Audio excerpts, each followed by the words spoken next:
Donc on avait jusqu'alors intégré des fonctions qui étaient continues sur un segment, donc sur des intervalles de la forme A fermé, B fermé, et donc maintenant on va généraliser un peu ces notions-là sur des intervalles ouverts.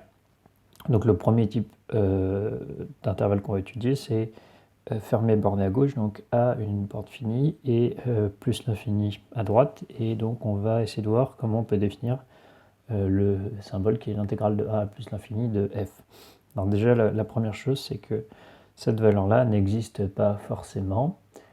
Si on attaque par exemple une fonction constante, ça ferait l'aire d'un rectangle infini, donc on ne dit pas que l'aire est infinie, on dirait que si on veut l'intégrale diverge.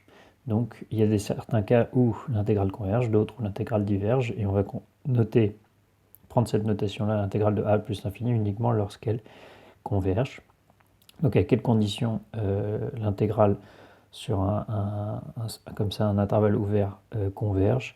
Donc c'est la borne qui est ouverte, c'est-à-dire ici la borne supérieure, on va la mettre comme étant variable.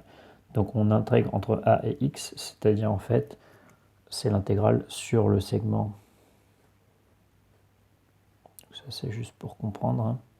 Sur le segment AX, on sait que la fonction est continue. Donc étant donné que la fonction elle est continue sur le segment AX, on peut considérer l'intégrale de Riemann sur ce segment AX. Ça nous fait une certaine valeur. Ces valeurs-là forment une fonction de x. Et cette fonction de x, on peut essayer de voir est-ce qu'elle admet une limite lorsque x tend vers plus l'infini. Donc c'est-à-dire en rendant la borne du haut mobile et en la faisant tendre ensuite vers plus l'infini. On a donc une valeur ici. Et la question c'est est-ce que la limite existe? Et la question supplémentaire, c'est est-ce que la limite est finie? Donc si la limite existe et est finie, alors dans ce cas-là, et dans ce cas-là seulement, on va pouvoir écrire l'intégrale de A plus l'infini de f de t dt. Et cette valeur-là va donc être simplement la limite de l'intégrale de AX lorsque la borne x tend vers plus l'infini. Dans tous les cas contraires, c'est-à-dire si la limite n'existe pas ou si la limite existe mais est infinie, alors on dit simplement que l'intégrale diverge et on ne la considère pas. Alors on va voir qu'on a des intégrales de référence pour la bonne raison que la majorité des résultats qu'on va voir par la suite, c'est des théorèmes de comparaison. Donc il va falloir avoir des points de référence pour se comparer avec des références. Alors, le premier exemple, c'est les fonctions exponentielles. Donc je vais plutôt écrire exponentielle de type décroissant. Donc en fait les exponentielles décroissantes, donc si je fais un petit dessin, ça ressemble à quelque chose comme ça. En fait, donc l'aire entre 0 et plus l'infini, même si on pourrait dire il y a une fuite à l'infini, bah, l'aire est quand même finie et on va la calculer. Alors, pour pouvoir intégrer ce genre de fonction-là, donc il faut qu'elle soit continue sur l'intervalle sur lequel on va considérer. Donc, c'est continu de 0 à plus l'infini.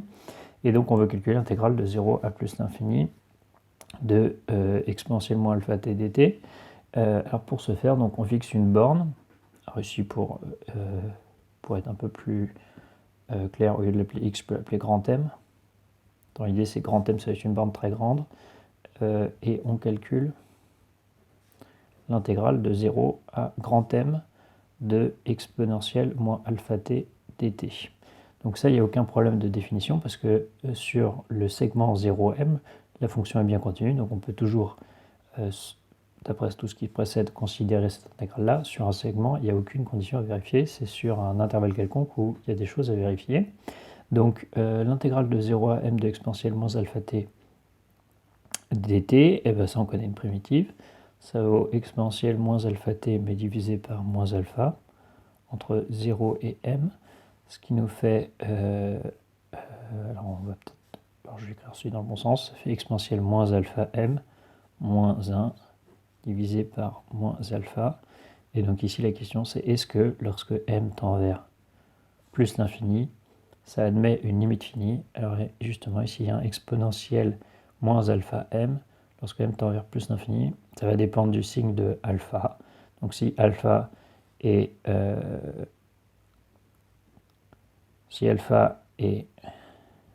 positif, c'est-à-dire qu'on a une vraie exponentielle décroissante, Et à ce compte-là, on a que ça admet une limite finie qui est 1 sur alpha.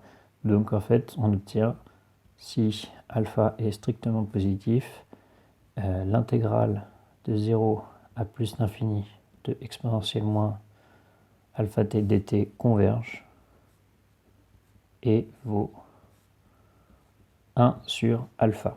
Donc on a, voilà, l'air ici c'est donc 1 sur alpha.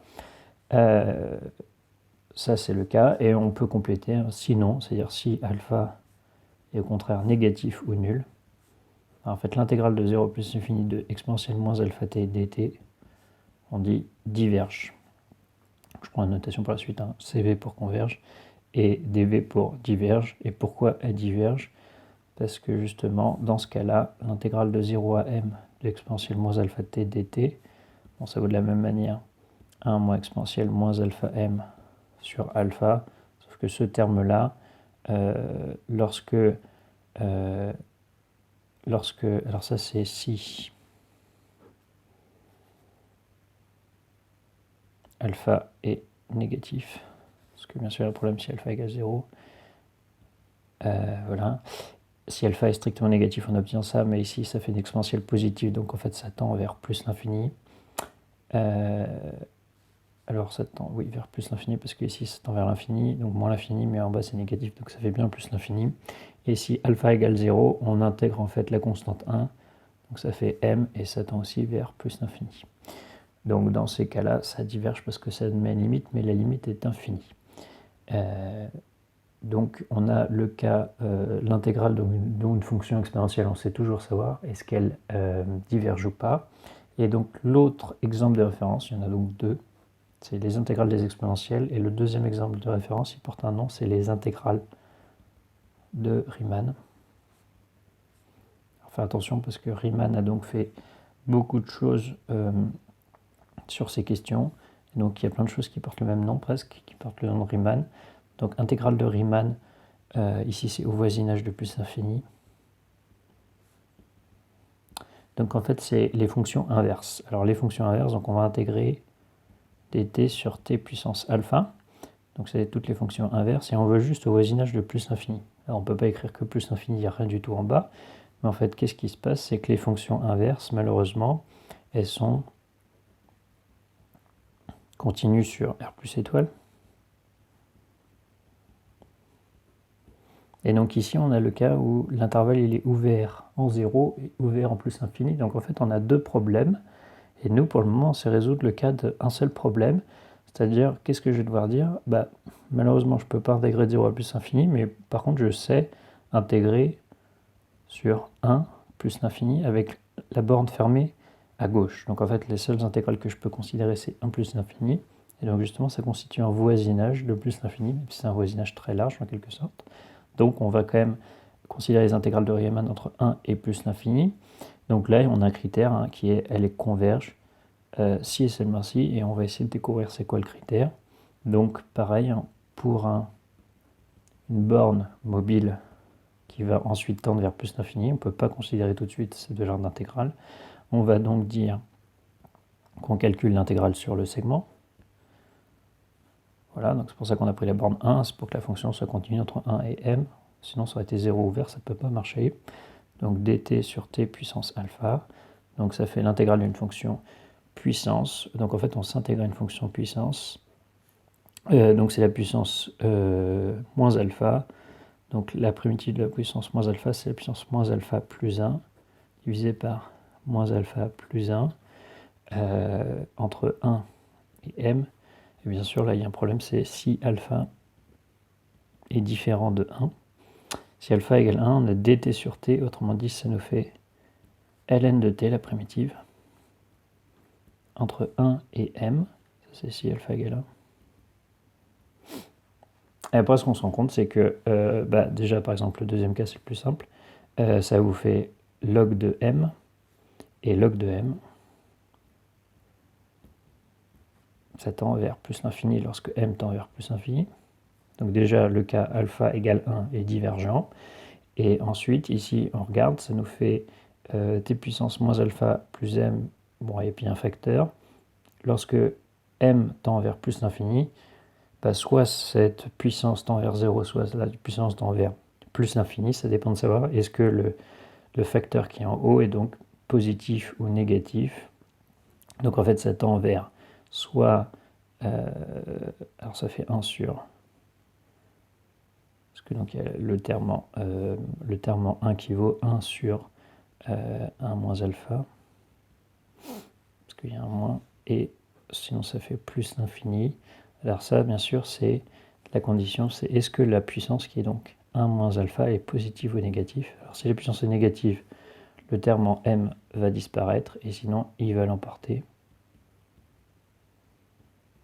Donc on obtient ça. Autrement dit, les cas de convergence, bah, c'est celui-ci, c'est-à-dire c'est le cas où alpha est plus grand que 1, et le cas de divergence, c'est donc soit alpha est strictement plus petit que 1, soit alpha égale 1, autrement dit alpha est inférieur ou égal à 1 diverge. Donc en fait ici, l'intégrale converge si et seulement si alpha est au moins égal à 1. Donc si alpha est suffisamment grand, l'intégrale converge, et donc ça c'est bien sûr aussi important, c'est-à-dire que les deux exemples de référence, c'est l'intégrale de Riemann converge, c'est-à-dire c'est un inverse avec une puissance qui vaut strictement plus grand que 1, et l'autre c'est donc les exponentielles décroissantes convergent et les exponentielles croissantes divergent. Donc ensuite on a un résultat alors qui est propre aux fonctions à valeur positive, et on va voir qu'en général ça va être un problème pour les intégrales quelconques et aussi pour les séries, donc les sommes qu'on va voir juste après. Il va falloir avoir une hypothèse qui est à valeur positive. Alors, on verra justement comment s'en débarrasser en quelque sorte de cette hypothèse. Donc si une fonction est à valeur positive, bien sûr elle est continue pour pouvoir l'intégrer sur un domaine qui est de la forme a plus l'infini. Alors en fait on a un critère assez simple pour savoir est-ce que l'intégrale existe, autrement dit est-ce que l'intégrale converge. En fait l'intégrale converge si et seulement si elle admet une primitive bornée. Alors en fait elle admet une primitive donc seulement majorée, parce qu'on sait que l'intégrale d'une fonction à valeur positive est forcément positive. Donc c'est au moins minoré, mais en fait la question c'est est-ce que c'est majoré. Donc on va faire la démonstration. Donc la démonstration, on doit démontrer donc l'équivalence ici. Autrement dit, on doit démontrer une double implication. Donc on va commencer par le sens, on suppose ça, c'est-à-dire on suppose que l'intégrale converge.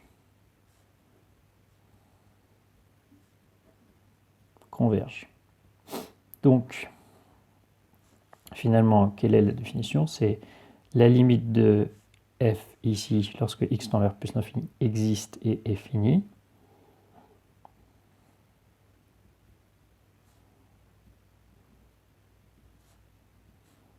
Et d'ailleurs, sa valeur, c'est un a ici, de a plus l'infini, de f de t, tt, ça c'est une valeur finie. Je peux l'appeler par exemple L, appartenant à R, et a priori c'est forcément un R+. Existe et est fini, si je veux insister.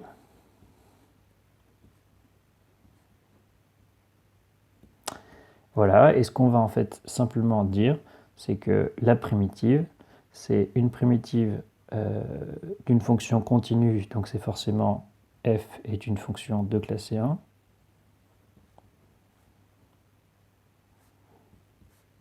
Avec f' est égal à f, mais qui est positive, donc f, grand F, est croissante. Donc forcément que, vu que grand F est croissante, ainsi, quel que soit x qui appartient à a plus l'infini, et ben on a que f de x est inférieur ou égal à la limite de f en plus l'infini. Ça c'est simplement parce que la fonction est donc croissante, et ça c'est une borne finie. Donc f est majoré par l'intégrale, hein. Et je rappelle, c'est minoré par 0. Bon, ça c'est par positivité. Car l'intégrale de a à x de f est forcément positive par positivité de l'intégrale sur le segment AX. Voilà, donc ça c'est le sens direct. Alors ensuite on fait la réciproque. Alors la réciproque, ce qui est toujours vrai, c'est qu'on a toujours f croissante. La primitive est croissante, c'est toujours le même, c'est parce qu'en fait, dans mes hypothèses générales, j'avais une fonction à valeur positive, et grand F, c'est sa primitive.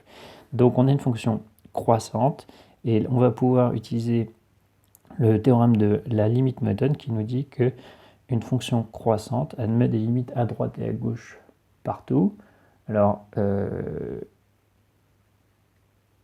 vais peut-être quand même préciser tout de suite, et on suppose, parce que je fais l'implication réciproque, et on suppose que f est majoré. Donc on sait que f est croissante et on suppose que f est majoré. Donc d'après le théorème de la limite Moyton,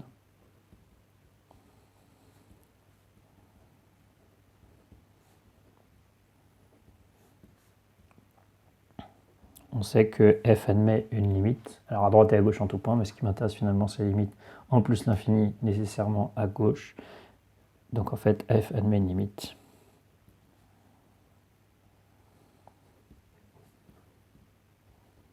finie en plus l'infini. On sait même, dans la démonstration du théorème de la limite Moyton, on sait même exactement c'est quoi la limite. Donc la limite de f en plus l'infini, en fait c'est le sup de f de x pour x appartenant à a plus l'infini, et on sait que le sup existe parce que c'est une partie non vide, et bien sûr majorée. Tout ça pour dire que la limite de f existe, autrement dit c'est la limite lorsque x tend vers plus l'infini de l'intégrale de a à x de f de t dt existe et est finie. Donc c'est bien la définition de l'intégrale converge.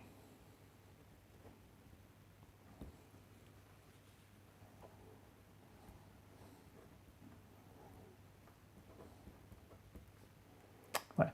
Donc on s'est ramené en fait à un critère plus simple, c'est-à-dire que l'existence d'une intégrale, on va juste pouvoir l'obtenir comme ça par majoration successive en se fixant une borne, et si on arrive à majorer de manière indépendante de x, et on obtient nécessairement que l'intégrale converge directement.